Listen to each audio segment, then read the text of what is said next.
ही आपके सामने हाज़िर है।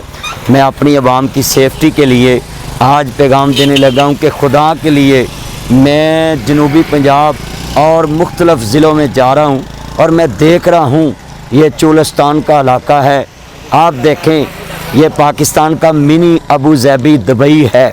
रहीम यार ख़ान में अपने चंद यासर ड्राइवर के पास आया था तो मैंने कहा मैं अपनी कौम को पैगाम दूं। मेरे चाहने वालों, मास्क का इस्तेमाल करें, सैनिटाइज़र का लगाएं, इस्तेमाल करें और फासले में बैठें, फासले में रहें। खुदा के लिए मैं गांव-गांव लोगों को पैगाम दे रहा हूं कि हॉस्पिटलों में जगह कम पड़ गई है।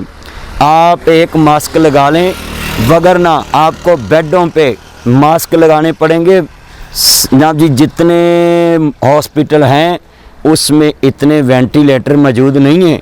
तो खुदा के लिए रोडों पे, सड़कों पे मरने से बेहतर है कि आप अपने घर में रहें। आप मास्क का इस्तेमाल करें। आप अपने बच्चों को, अपने माँ बाप को, अपने अजीज़ रिश्तेदारों को सेव करें।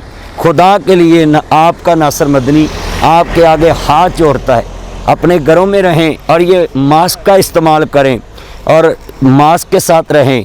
आपका नासिर मदनी जानू है, ये मास्क छिक्की चढ़ा लो और बच जाओगे। और ख़ुदा के लिए आप हॉस्पिटलों में जाएं तो मास्क पहन के जाएं, और अगर आप मास्क पहनेंगे तो आप बचेंगे। और ये कत्ल है, अगर आप किसी से हाथ मिलाते हैं तो अपने भाई को कत्ल करने तक जाते हैं। क्यों कहता है कि कुरान कहता है कि मुसलमान को कत्ल करने की तरफ हाथ नहीं बढ़ाता।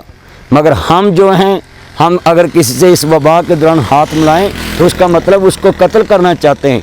इसलिए आपका नासिर मदनी आपके सामने कहता है कि मास्क का इस्तेमाल करें, हॉस्पिटल जाने से बच जाएं।